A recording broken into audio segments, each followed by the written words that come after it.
Bonjour à tous, bon samedi, une petite vidéo sur la bourse également, le marché de la crypto, parce qu'il y a une nouvelle qui est sortie ce samedi. Apparemment, il y a une discussion avec UBS et le régulateur pour sauver Crédit Suisse, d'accord, ce samedi. Donc j'ai hâte de voir l'ouverture dimanche soir, à quel niveau va ouvrir le DAX, 440, etc. C'est vraiment à suivre, parce que vendredi ça a dévissé, on était dans le rouge, le DAX a fait moins 200 points. Donc toujours en fait la peur de contagion, etc. Donc en cours de négociation pour sauver Crédit Suisse, parce que c'est une banque systémique, hein, bien sûr. Toutes les banques sont liées. Il y a forcément, si Crédit Suisse fait faillite, comme en 2008, ça peut impacter d'autres banques et la contagion en fait, hein. Et donc c'est terrible, hein. Donc c'est vraiment à suivre ce qui va se passer ce week-end-là. Et concernant SVB, c'était, j'avais déjà expliqué en fait. C'est comme si c'était une banque Silicon Valley Bank, de start-up, etc., de fintech. Donc ils recevaient beaucoup de cash. Donc, mais l'argent ne dort jamais dans une banque. Donc SVB, bien sûr, comment dire, place en fait le cash, l'argent, pour recevoir les intérêts. Donc, le produit le plus sûr, c'était une obligation, les obligations américaines, en fait, du bon du trésor américain. C'est le plus sûr, noté, etc., triple A ou A, etc. Et pour recevoir des intérêts, d'accord. Donc, sauf qu'ils ont acheté des obligations quand même à l'époque où il y avait une baisse des taux.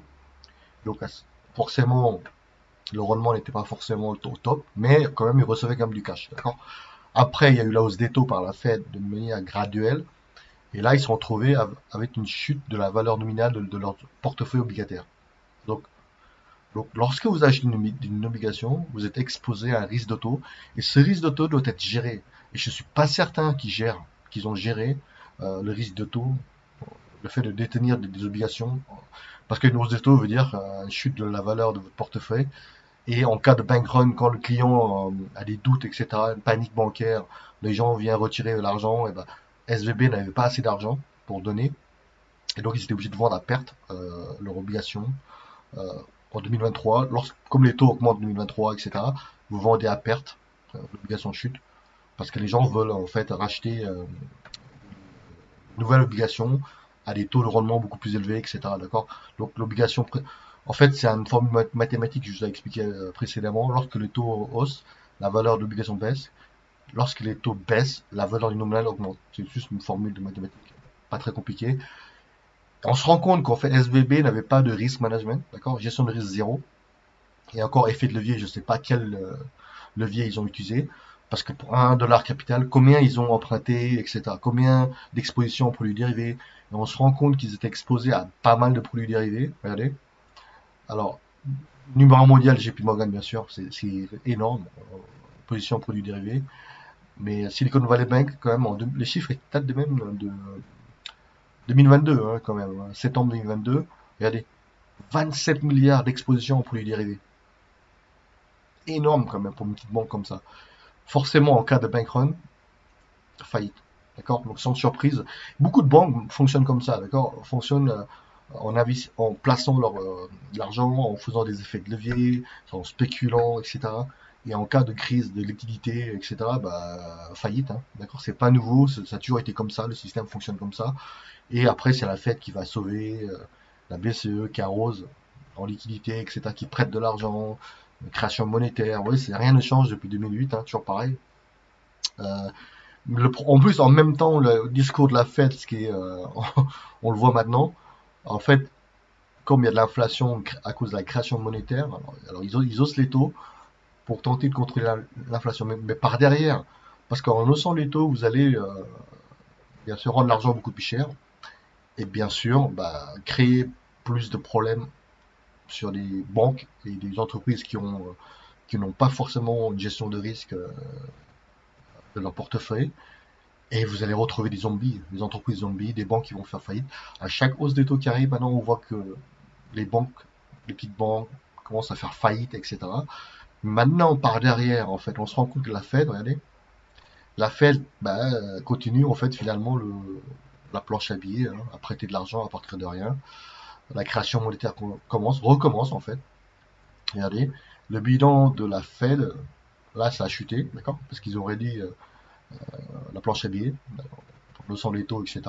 Et là, hop, comme il y a une crise qui va commencer à arriver, ils commencent à réimprimer, en fait, à racheter des actifs. Boum. Regardez. Ouais, donc, la contradiction, en fait, ils ont un dilemme, complètement dilemme. Ils osent des taux pour contrer l'inflation, sauf qu'ils commencent à faire la planche à billets, qui va recréer de l'inflation. Ils sont dans un cercle, dans une spirale, en fait, qui vont jamais, ça va jamais s'en finir. Donc, la seule possibilité, je pense, c'est de faire exploser tout ce qui est bulle obligataire, crypto, bulle immobilier, etc. Et si la hausse des taux continue, ça va être un carnage 2023. Et la réunion de la Fed 2020, le 22 mars là, qui arrive, je suis pas sûr qu'ils vont hausser les taux, hein, d'accord? Et s'ils haussent les taux, je pense que le marché va faire boum, va faire un moins, je sais pas combien de pourcents, je sais pas, hein, j'ai l'impression que le marché risque de décaler parce que on découvre qu'il y a beaucoup plus de banques zombies euh, que de que de banques déjà saines. Il manque de liquidité, etc. Et on va découvrir vraiment des cadavres qui vont arriver avec la hausse des taux. Et bien sûr, avec l'incertitude actuellement, il y a la crise bancaire, et ben Bitcoin explose à la hausse. Regardez. Incroyable. Parce que, je sais pas si vous vous souvenez, Bitcoin était bloqué à 25 000 et n'arrivait pas à dépasser 25 000, d'accord? Chaque fois, c'était échec, en fait.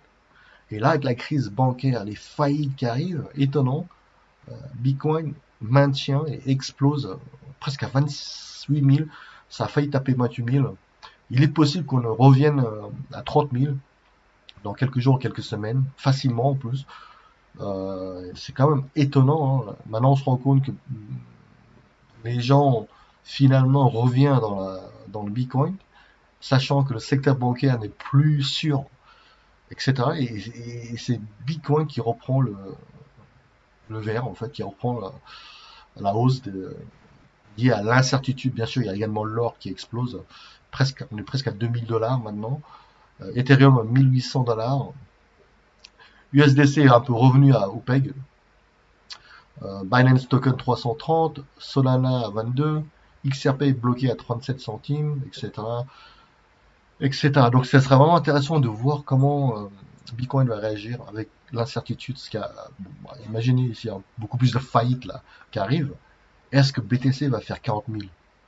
On va voir ça. Et s'il y a de nouveau, bien sûr, l'arrêt de hausse des taux, et commencer à reprinter la planche à billets, on risque de voir le marché de la crypto exploser à la hausse. D'accord? Et là, c'est juste mon point de vue à moi, faites ce que vous voulez. Mais je pense que dans cette incertitude 2023, je pense que c'est important d'avoir de l'or, l'argent, commodities.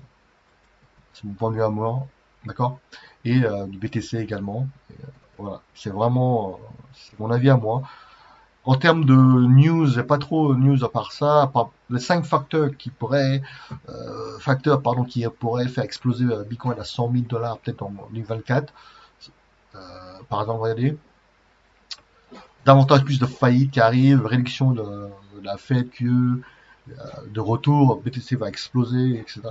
L'argent d'extérieur, l'argent sain, bon, 100K, dans peut-être quelques mois, je n'en sais rien. Et parce que ils vont peut-être arrêter la hausse des taux. Voilà, c'est possible. Dites-moi ce que vous pensez. Sinon, passez un bon week-end à tous. Au revoir.